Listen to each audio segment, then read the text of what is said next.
can do. So you need to think high. I love this scripture. I live by it. It is my mantra. Deuteronomy 8:18. God says, remember this and don't you forget it. It's me. It's him. I created you with power. He said, don't forget, it's me. I gave you power. What is your power?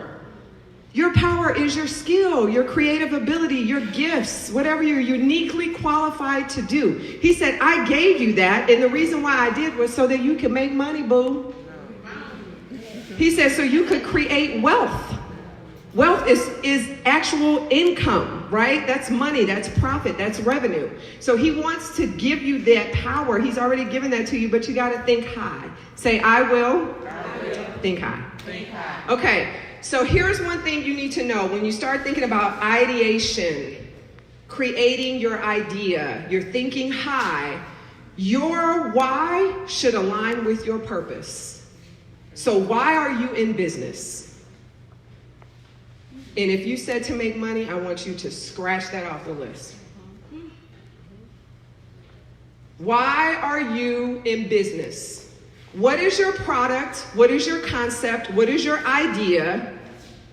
And how does it align with your purpose in life? What God created you to do, what you're uniquely qualified to do. If you don't know your purpose, you will chase dollars for the rest of your life. In 1 minute, you'll be in business selling clothes, and the next minute you'll be doing real estate, and the next minute you'll be doing travel, and the next minute you'll be, because you don't know your why. You don't know what your purpose is. Everything about your business should scream you. Every gift that you have, every thought, everything that you have experienced and accumulated over time, all of that is included in your business. So the first thing is your why should align with your purpose. Y'all got it? Y'all still with me? Is this good? All right, I'm ready. Number 2, once you have figured out what your purpose is, thinking high, uniquely qualified, my why is aligning with my purpose. The second thing you need to do is you need to prove your idea. And this is where I make a lot of money, because people start businesses and then they're like, oh my God, I don't know what I'm doing. Like, good. I'm about to make some money and I'm about to help you. Okay, go ahead. Prove your idea. So the first one is, A, solve a problem. Every business solves a problem. What problem is your business solving? If you are not solving a problem, there is no market. Now let me just give you guys a little back history, just so you know I'm not up here making you feel good. The Federal Reserve Bank, how many of you are familiar with the publication? Don was in the publication. The publication that the Federal Reserve Bank did in 2018. Here's what they said. They said statistically, you, Black woman entrepreneur, you are the fastest growing entrepreneurial group on the planet. You know what the report also said? You are the lowest revenue earner. So you're fast out the gate, but you don't make no money. You are the lowest revenue earner. Let me give you the statistics for Kansas City. Black women will start businesses 15 times faster. We will go into business 15 times faster than any other demographic that includes white men. Your white woman counterpart, she will earn in Kansas City on average per year revenue, we talking about business this morning, right? $186,000 a year. You, Black woman, you will earn $28,000 a year. Why? Because we start businesses that do not solve problems. We are notorious for starting businesses about things that we put on our bodies or in our bodies. What problem does your business solve? What problem are you solving? No problem, no market.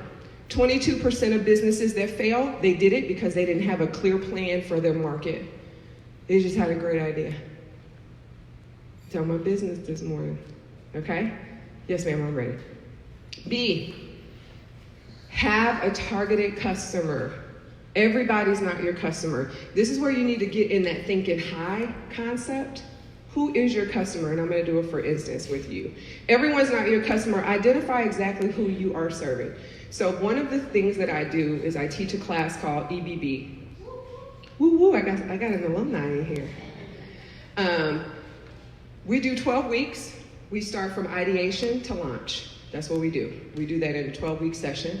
I'm also a Kauffman program director, so I mentor people across the nation who teach Kauffman Fast Track curriculum. I'm telling you this because I'm giving you content. I don't want you to just be inspired. I want you to know. One of the things that we do as businesses is we start something, and we may even be solving a problem, but we don't do our due diligence. We don't do things like market research. We don't identify who our real customer is. So we have one person that's in class right now. I got 17 people in this. It's crazy. It's way too many people, but anyway. So I got one guy in this class, and he wants to create, or he is creating, a tennis kind of one-on-one coaching, right? So we spent some time yesterday talking about who is your target customer. His target customer is not everybody that plays tennis. His target customer is not everybody who plays tennis with disposable income. His target customer is not everybody who plays tennis that has disposable income that enjoys the game. You have got to identify who is your target customer. Well, how do I do that, Kira? You use the resources that are available to you that are free and that are paid by the federal government. Things like SBA, SCORE, Small Business Development Center. There's one right here at Johnson County Community College. They get money to give you that information for free. You need to go and sign up. Tell them what you're working on.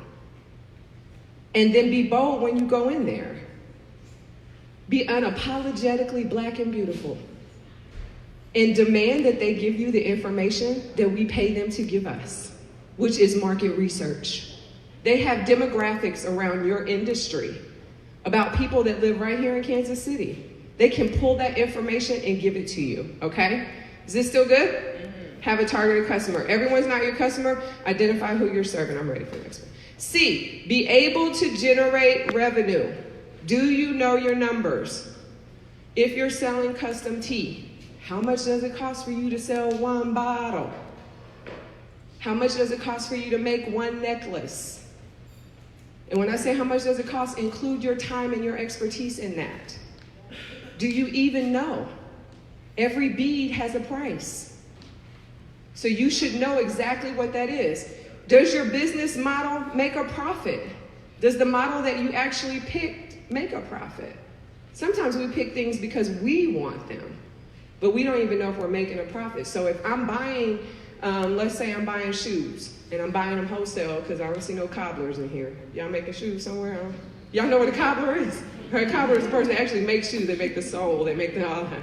Right? Is somebody cobbling in here? No. Right? So we're buying that product wholesale. How much is it actually costing me? If it's $7.50 a pair of shoes, plus the shipping, may make it $10. Then by the time I get it, and I'm trying to upsell it to you, right? How much does it cost for me to have a website? How much does it cost for me to market that? How much does it cost for me to ship it? What about the box that I have to ship it in? Am I really in a business model that's going to make a profit? Is your business idea able to generate revenue? And then how will you know? How will you know that? How are you measuring that? Somebody's coming later to talk about money. I can't wait. I'm sitting in on it. Okay, I think I'm ready for the next one. And then 3, the other thing that you need to do for your idea is you need to support your idea. So just to recap real quick. Number 1, you need to think high about your idea. Number 2, you need to prove that your idea will work. And then number 3, you need to support your idea. And here's what I mean by that, supporting your idea. One of the things that we talked about was going to utilize business services that already exist and are free for you. 23% of businesses, small businesses, fail because they don't have the right team in place. She said yes. I'm going to say it again. 23% of small businesses do not make it because they don't have the right team in place. If your team all looks like you don't have the right team in place. Let's say that again. If your team all looks like you don't have the right team in place. Why? Because you can't reach the people who are, here's what happened. Kevin Hart. Y'all remember when Kevin Hart came to Kansas City? Who really remembers that? Like 5 years ago he came? He had one show, remember? And then what happened? He sold out the Sprint Center the same weekend 4 times over. He had that much demand. So I went to the 4th show because my sister had tickets. She was like, what you doing? I said, going with you. We go to the 4th show, sold out. And I started looking around the room. And I was like, hey, Dolores. I didn't say that at the show, but that's Dolores. I was like, he is making money and his audience don't look like him. So if everybody on your team looks like you're not going to be able to reach another demographic. That's why you need to have the right team in place. I'm ready. I'm almost done. I don't know what my time is like. Okay, so here's what I tell people all the time. Know who's in your boat. How much time do I have? 3, 5 more minutes? 10? Okay. Know who's in your boat. And I know y'all ain't gonna like me after this, but it's the truth. Your family is not your support system.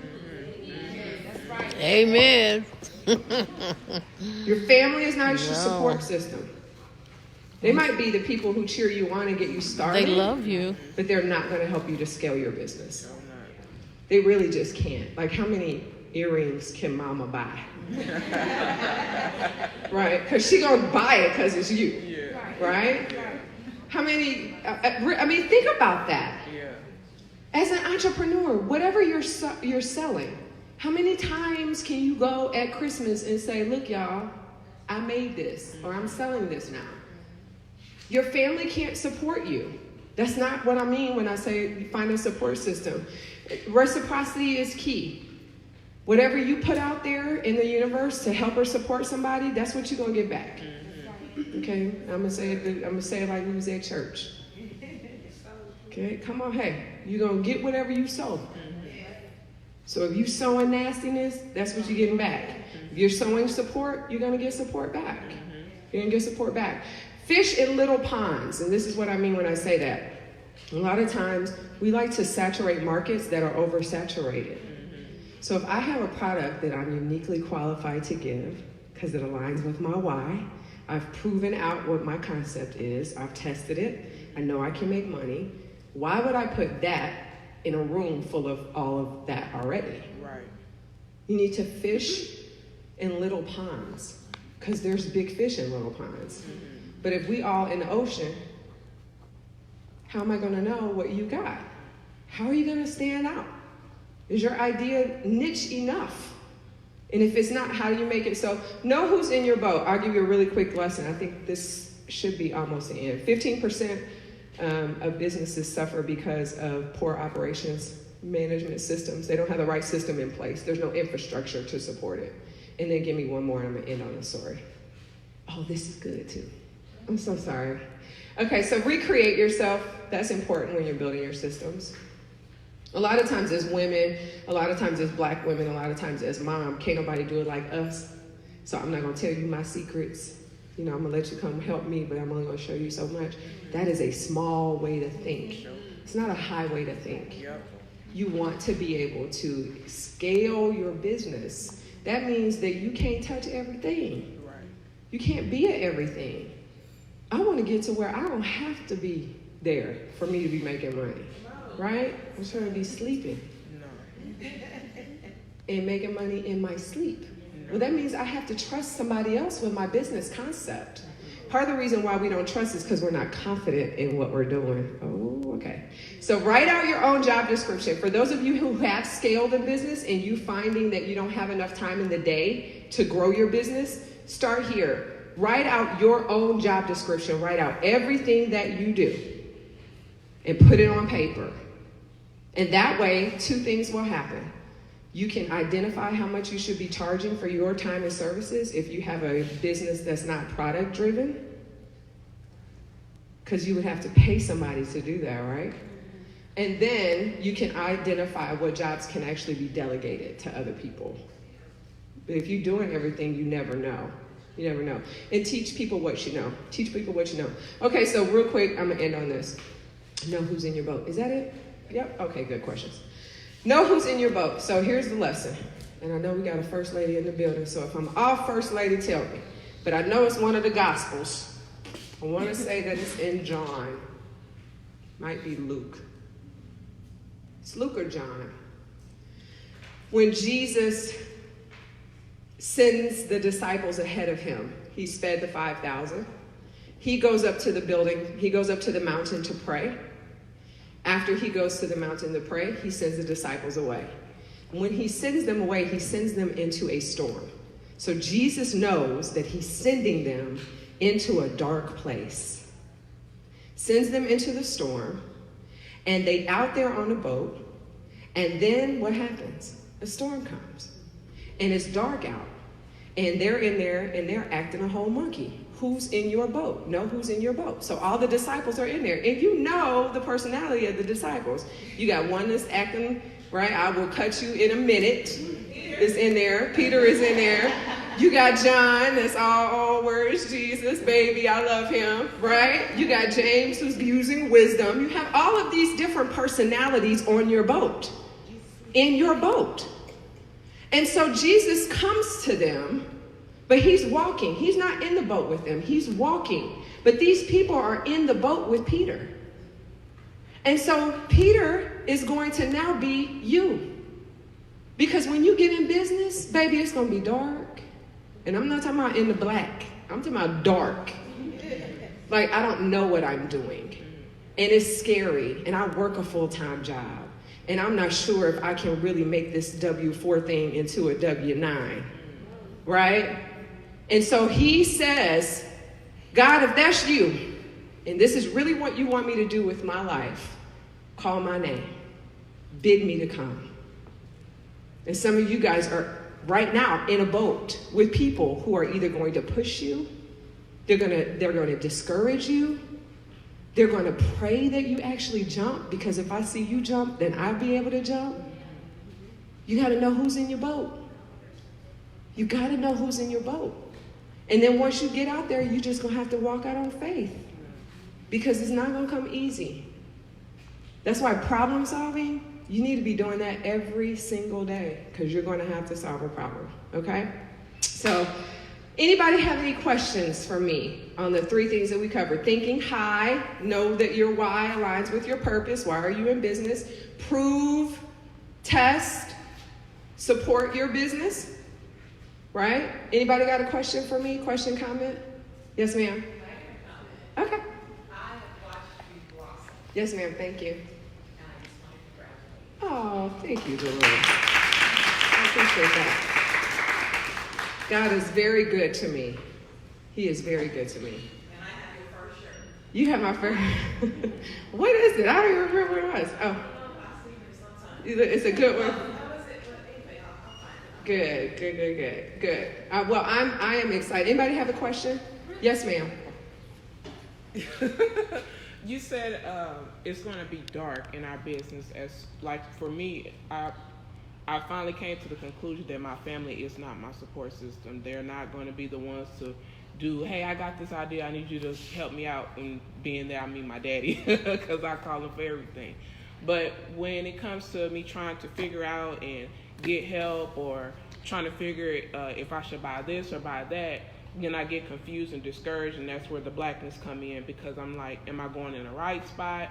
But how do you even find, even if I'm from Louisiana, so I feel like sometimes Kansas can be cliquey. Oh, I'm not from Kansas City either, so I concur. Yeah. Kansas City can be very cliquey. Yes, ma'am. I'm a Southern girl. I'm gonna stop and talk. Hey, girl, how you doing? Oh, you look cute today. That's me. You know. So when I reach out to ask for help or whatever, you don't really get too many. I think I did message you, and you know it was just like that. So I realized that when you said that women that have the open mind and they're higher, they don't have a problem with telling you, hey girl, do this, go do this, talk to her, do this.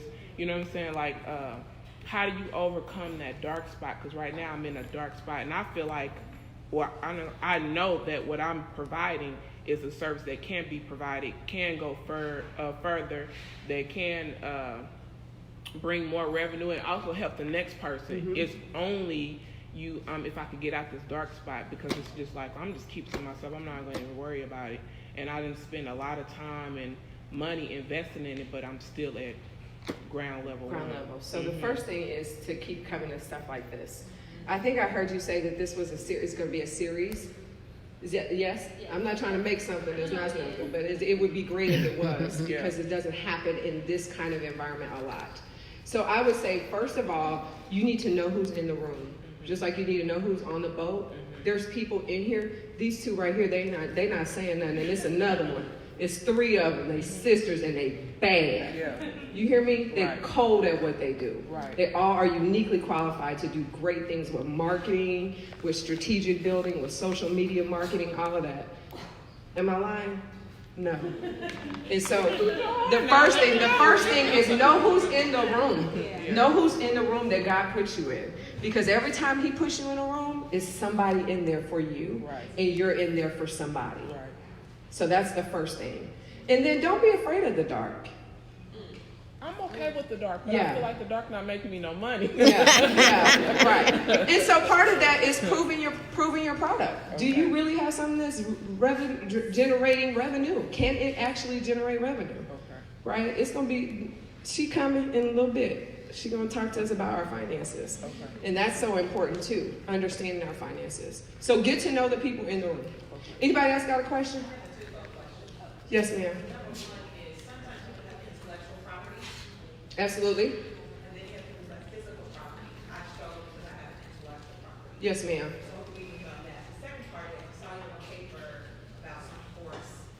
Is that a course that is still available for business people? What is that course? So yes, I teach a course. I teach it in a cohort, 12 weeks. We are already in our spring cohort right now, so that cohort is closed. We are going to do one in the fall, and it is a 12-week session. It's EBB, and I have cards. So that's the first thing. It will take you through that. However, let me say this: there are free resources. And I can't stress this enough. And a lot of times we don't take part in them because we get there and they don't look like us. So what? So what? You need to learn how to be uncomfortable, because that's the way you scale. So sign up for places like Small Business Association. They have all kinds of courses right now. And then just stay tuned. Stay tuned. And then what was the other thing that you said intellectual property rights. Yeah, the difference is, so in 1987, the federal government passed an act around intellectual property rights, meaning this. So part of what I do is I'm an author. I'm getting ready to release my first novel. I'm so excited. It's called I Am Ruth.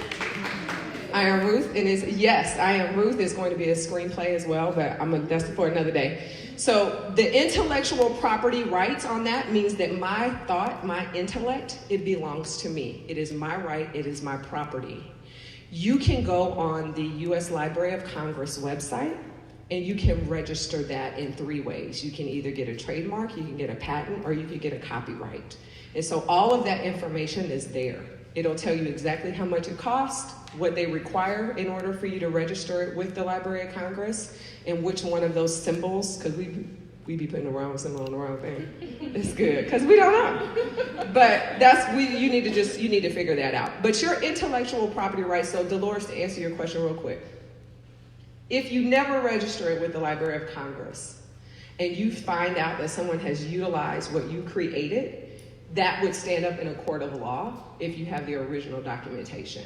So if it's something that you wrote and you have it dated, even if you never sent it off and you can prove that you own it, then you could sue them for that.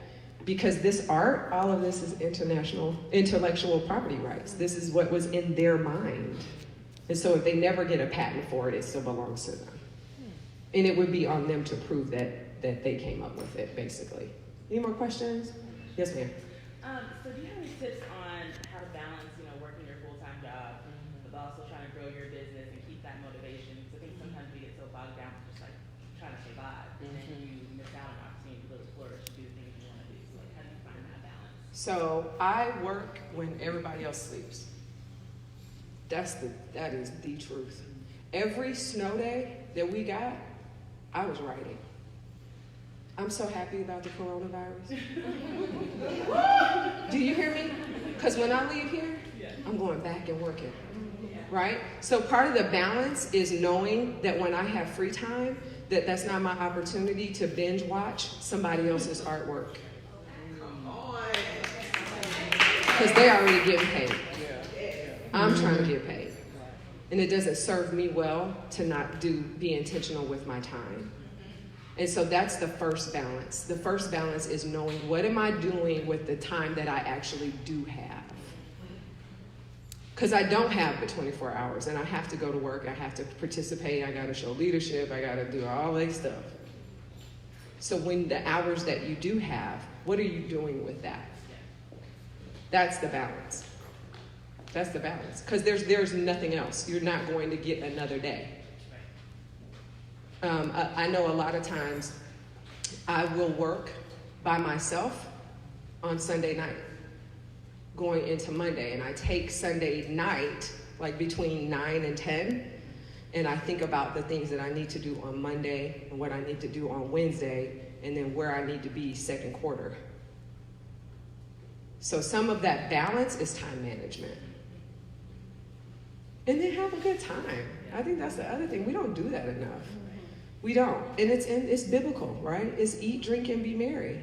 Because it's all fading away anyway. Somebody gonna get what we worked for, and we don't even know what they're gonna do with it. So some of that is there, but I do believe, and you don't have to take it because I can stay up here all day. I do believe that you have got to know why you're doing it. It makes a difference. Okay.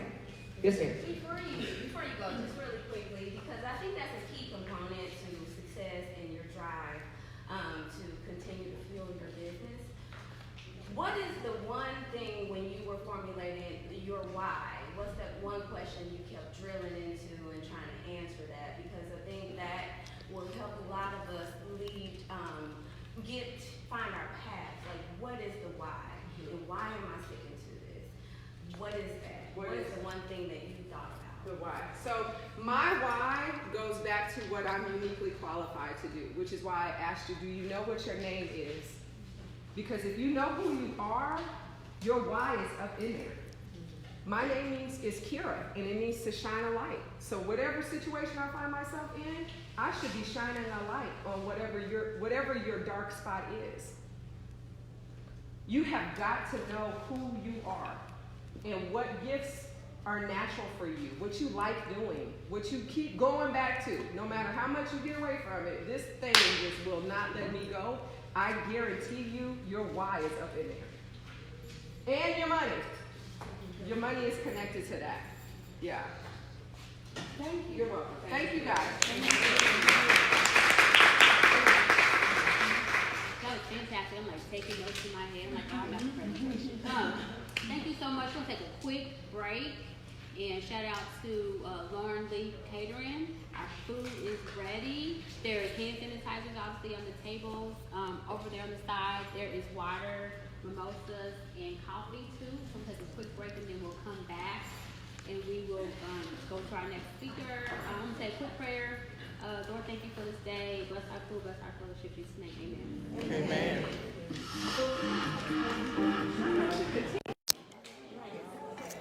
All right, Kansas City, I am Facebook Living down here at the Business Masterclass held, sponsored by 79 Rose here in Kansas City. Wish all of you could be down here with me.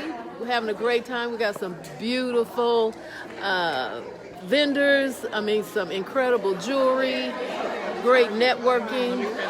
And so I will be going live a couple more times before the day is over, just so that you can be in the mix of this incredible event.